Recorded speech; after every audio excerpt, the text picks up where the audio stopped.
Olá pessoal, sejam bem-vindos, eu sou Eduardo. Eu sou a Kelly. E esse é o canal Temática Bíblica.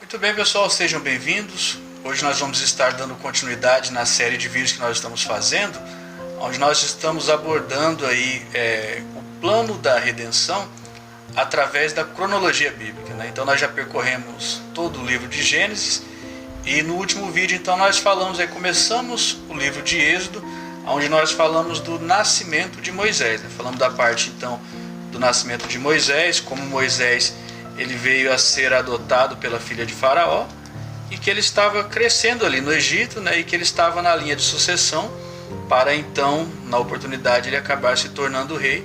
Mas aí então alguma coisa aconteceu ali e Moisés decidiu seguir o caminho de estar libertando o seu povo, né? Na verdade, não libertando ainda, mas estar se compadecendo do seu povo, daquele sofrimento da escravidão que o seu povo sofria ali naquele momento, né? Então hoje nós vamos estar dando continuidade a partir do capítulo 3 do livro de Êxodo.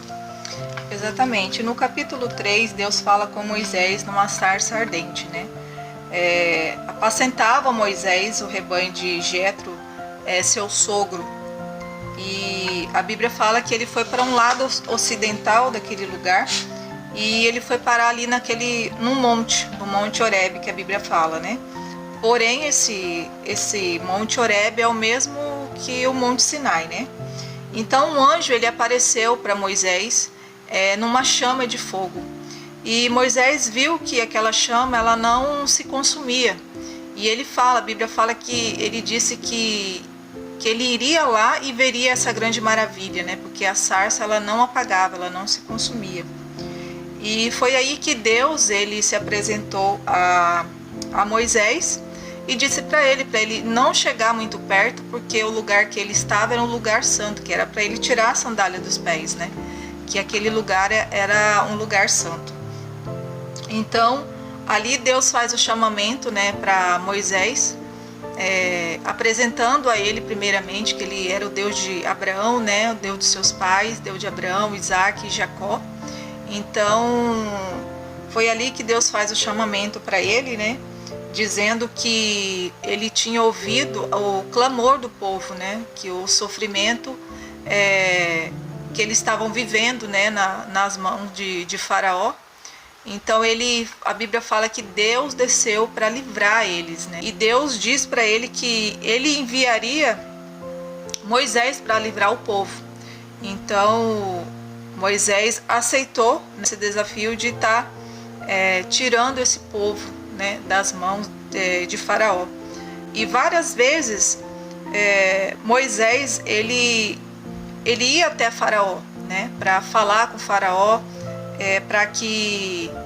porque Deus deu uma ordem, né, para que Moisés falasse a Faraó que seria o Deus de Abraão, de Isaac, Deus dos hebreus, né, para que ele tirasse, para que ele libertasse o povo, né? Por várias vezes Moisés foi até Faraó falar com ele para deixar o povo ir, mas Faraó, com seu coração duro, ele não deixava. E antes mesmo Deus concedeu a Moisés poderes, né, transformando o cajado em serpente, mas mesmo assim Faraó ele relutante, ele não deixou. Então Moisés novamente, por várias vezes, ele foi ao Egito para estar falando com Faraó. E mais à frente a Bíblia vai falar sobre as pragas, né? Mas antes disso, por tantas vezes Moisés falando com Faraó para deixar o povo ir, ele não deixava, tendo o seu coração duro. Foi aí que Deus agiu, né? De forma, a Bíblia fala que ele teve que agir com mão forte.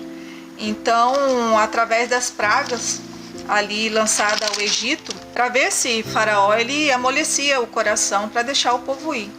Então, até a 9ª praga, sempre Moisés estava ali falando com ele que vai vir tal praga, mas mesmo assim ele não libertava o povo, né? Então chegou até a 10ª praga, que foi a morte dos primogênitos, e foi aí que Faraó ele perdeu o seu filho, né? Que ele tinha um filho primogênito.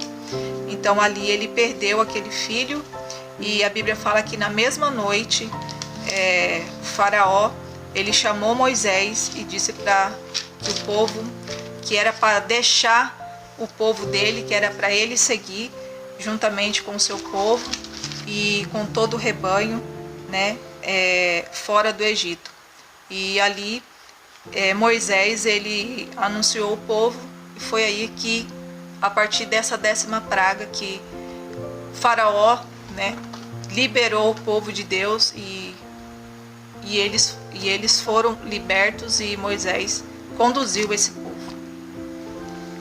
Muito bem. Então, como a Kelly leu, né, Moisés ele recebeu esse chamado de Deus para estar libertando o povo. De início ele foi até um pouco relutante, né? Ele não queria, ele dizia que ele não tinha a capacidade de falar, né? Não era uma pessoa que tinha o hábito de falar, né? Mas aí então Deus coloca seu irmão Arão juntamente com ele, e ali eles realizam vários sinais diante de Faraó. Faraó, com o coração endurecido, não permitia que o povo fosse liberto. E aí então Deus foi mandando as pragas, e a cada praga Faraó falava que ia libertar o povo e depois não libertava, né? Falava que ia libertar e não libertava. E como a Kelly disse, somente após a 10ª praga aí sim ele libertou o povo. E uma coisa que acontece aqui também, um pouquinho antes de Deus mandar essa 10ª praga, é a Páscoa, né? Ali foi instituída a Páscoa, onde Deus fala, né, para que eles matassem ali um animal. Deus dá as especificações ali, né, que era um animal de 1 ano, um animal sem defeito, onde eles matariam aquele animal, e eles matariam aquele cordeiro, e eles teriam que comer a carne dele assada, né? Na noite teriam que comer com pressa, porque eles já iam ser libertos, tinham que comer com pressa, né? E eles tinham que pegar o sangue daquele animal e passar nos portais ali, né, da porta, nos umbrais ali, que quando Deus passasse ali, né, para cumprir com essa praga, a morte do primogênito, a porta que tivesse com aquele sangue ali, então ali a praga não cairia ali, né? Ali então Deus passaria direto. E assim eles fizeram, e ali então foi instituída a Páscoa, né? Como o livro fala, né? Isso seria algo perpétuo, né? Que eles teriam que fazer perpetuamente nas vossas gerações.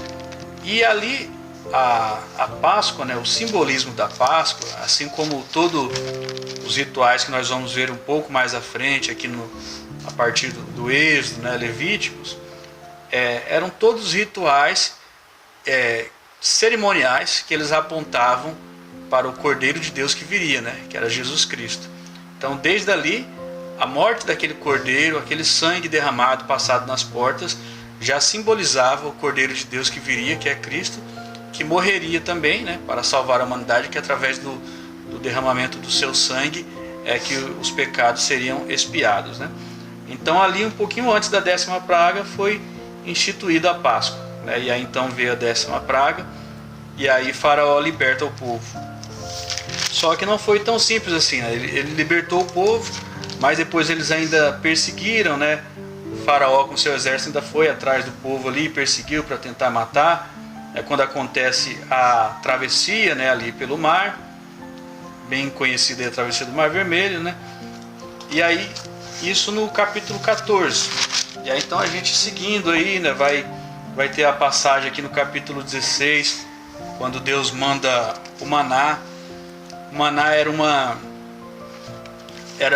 uma comida que caía do céu, né? Aqui no capítulo 16 vai especificar, mas de uma maneira simples de entender, era como se fosse o alimento deles que caía diariamente, e que caía de segunda a sexta, né? Aliás, de domingo a sexta, né? Caía do primeiro dia ao sexto dia, e do primeiro dia ao quinto dia a orientação era que eles colhessem ali aquele maná somente o que fosse para consumo, né? Somente uma porção. Se eles colhessem mais do que o necessário, aquele maná estragava e não servia para o outro dia, né? Então todo dia eles tinham que ir lá e colher o maná. E aí apenas no sexto dia, né, que era na sexta-feira, que o maná então eles podiam colher em dobro, porque no sábado eles não podiam colher, por conta do mandamento de Deus, né, que no sábado, o mandamento do sétimo dia, do descanso no sétimo dia, que foi estabelecido desde o Gênesis. Então no sétimo dia, como eles não podiam trabalhar, não podiam sair para colher, então na sexta eles podiam colher em dobro. Apenas na sexta, se eles colhessem em dobro, esse maná não estragava no sábado, né? Inclusive a Bíblia relata que alguns foram tentar colher no sábado, mas chegaram lá, o maná não estava lá. O maná ele caía do céu, né, toda manhã, e quando eles chegaram lá para colher o maná no sábado, o maná não tinha caído, né? E quando eles colhiam em dobro em outros dias, o maná estragava, né? Só na sexta era permitido colher em dobro. Então aqui no capítulo 16 fala sobre o maná. O capítulo 17 fala sobre a rocha que jorrava água, né, que também simboliza Cristo, né, que essa rocha, que inclusive Deus fala para Moisés tocar na rocha. Moisés, ele irado, ele ataca, né, a rocha, e aí então foi por conta disso até que Moisés não entrou na terra prometida, né, porque Deus mandou que ele apenas tocasse, falasse com a rocha, e ele agrediu a rocha, e essa rocha simbolizava Cristo. Mas aí, então nós chegamos até aqui no capítulo 19, quando eles chegam no Monte Sinai, e no capítulo 20 então vai falar sobre os 10 mandamentos que são dados ali no Monte Sinai, né?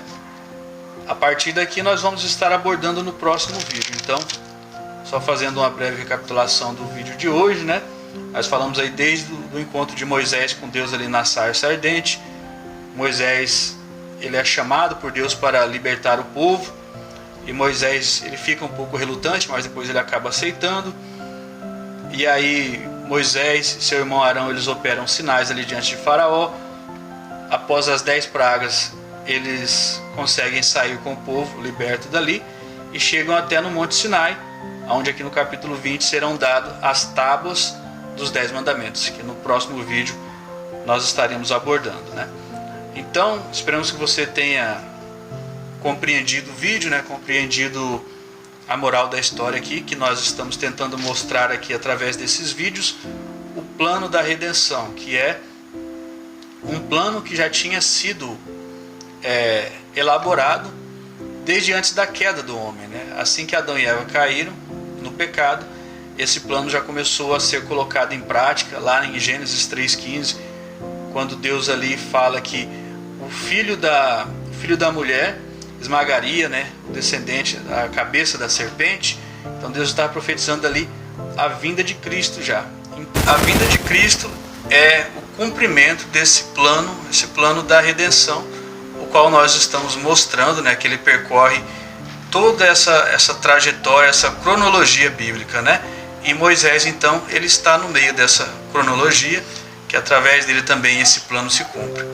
Então pedimos a você que possa estar curtindo, compartilhando esse vídeo, né? Dá um like aí pra gente, para que o canal tenha relevância, para que o conteúdo chegue a mais pessoas, né? E aí, então no próximo vídeo a gente continua a partir daí falando um pouco sobre os 10 mandamentos. Fiquem todos com Deus e até o próximo vídeo, se ele assim nos permitir. Tchau, pessoal, até o próximo vídeo.